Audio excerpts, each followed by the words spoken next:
Well, I was married to his son, Peter, for 12 years. And during those years, I was a businesswoman. I was president of my husband's and my company. And it was a music company. But I learned many things during that time from Warren, because all Warren talks about is business. And you can't help but learn. And also, we have at family gatherings throughout the year. There were titans of industry that would come, Katharine Graham from Washington Post, the like, that we would just sit around and you couldn't help but pick up pearls of wisdom from him. From him. And he loves to teach, so he it was loves a to teach. great teacher, yeah. Okay.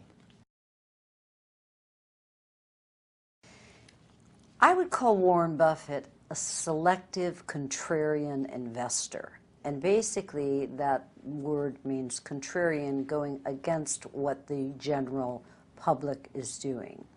Warren doesn't listen to the banter of Wall Street.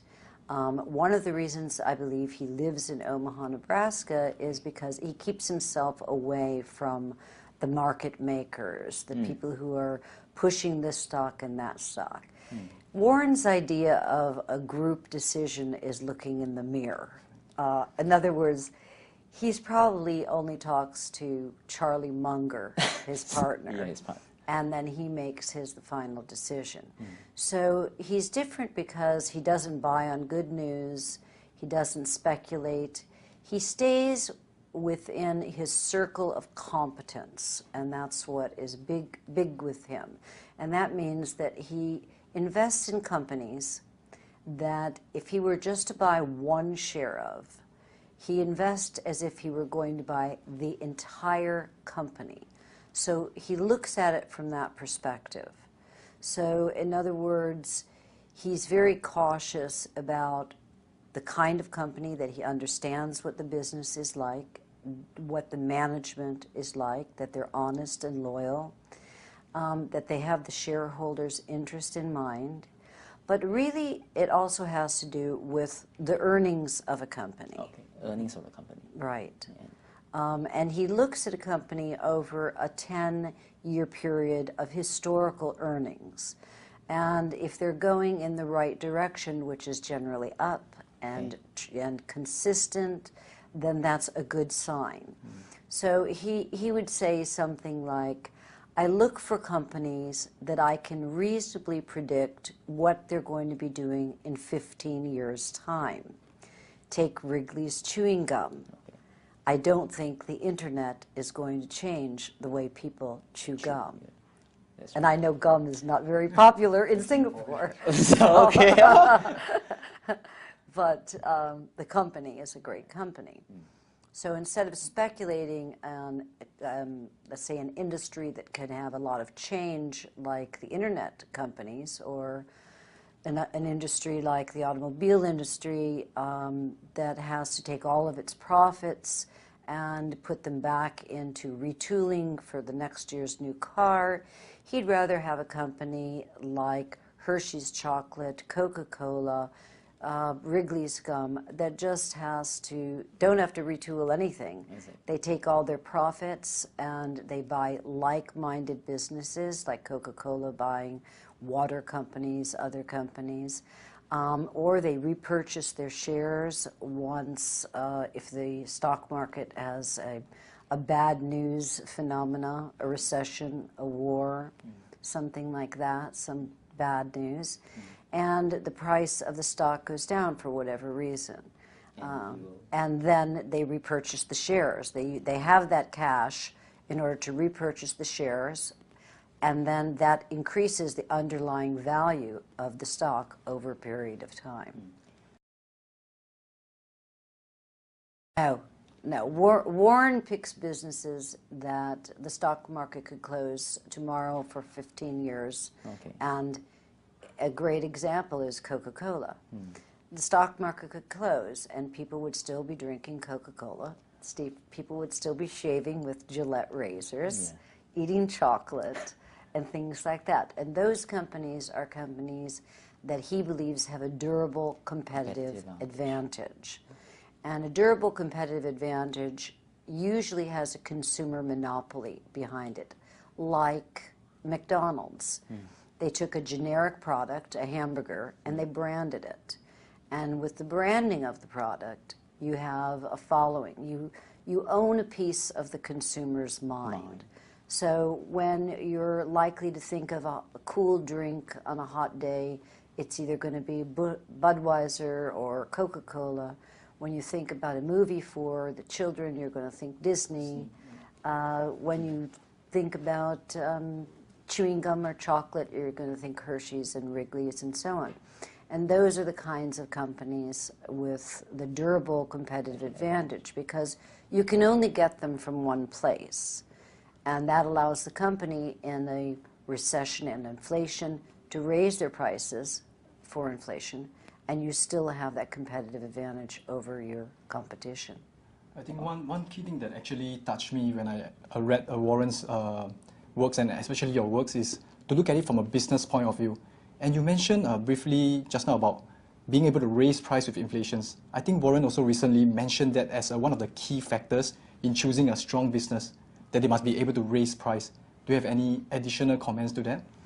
Well, absolutely. I mean, the investing from a business perspective, not from the market Perspective, the price perspective. You know, when everybody, we say when everybody's buying and the stock price is going up, it's definitely not when we're interested. When everybody's selling and the stock market is going down is when we're really interested. Now, to your point about being able to raise the price of products, right now, for instance, with Coca-Cola, because of everything that's going on in the world, there's sugar prices, commodities prices, a lot of the things that are used in products that Warren owns and companies own, prices have gone up. So as those commodity prices go up, they can, because they have a consumer monopoly, because they have a durable competitive advantage, they can raise their price to inflationary levels and continue to make the kind of earnings and profits that they make year after year. Oh, thank you. Okay, And yes, just now there was, because I remember Warren also say that the market is here to serve us and not to instruct us. So because many people we know that they are in the market and they actually take action based on price itself.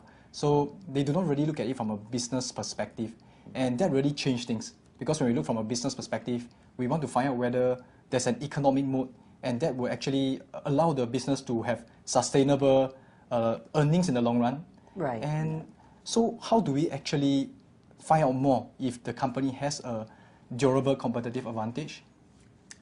There's a few tests. I mean, there's the debt test would be one. Is the company, generally speaking, if the company is carrying 5 times its debt ratio to its earnings, that would not be a good sign for Warren.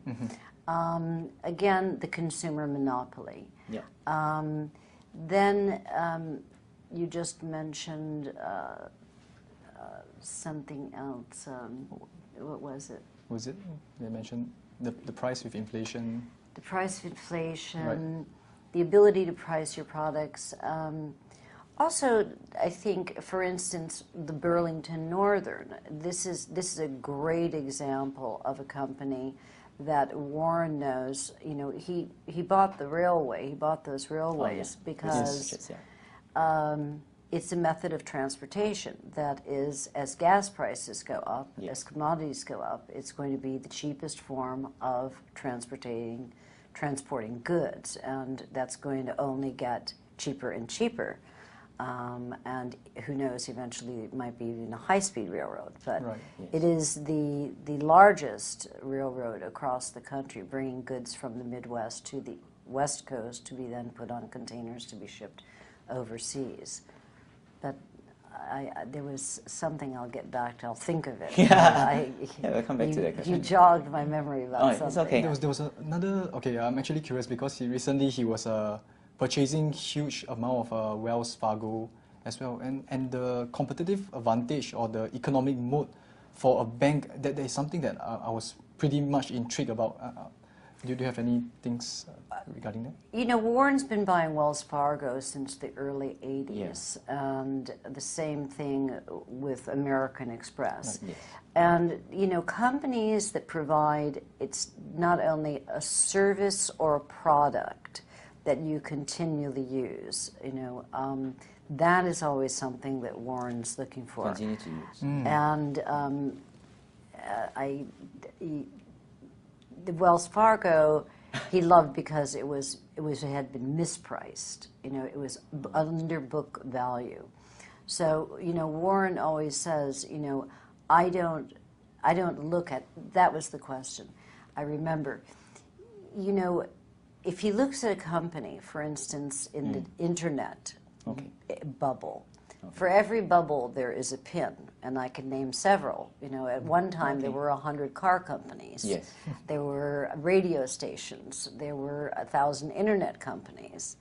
And then what happens is those companies have to use, again, that cash and stay on top of the market. And yet, in one day, someone can come out with a new Intel, a new something that completely wipes you out of your you know, established position. And that's something that Warren's not interested in at all. So no, he doesn't watch the market at all. Okay. Unless it's going down. Okay. But he already has his Right. he has companies already picked out. Okay. He's kind of like the Waiting. guy who he knows the girl that he wants to date, but she's dating someone else, so he waits for her to break up with her boyfriend.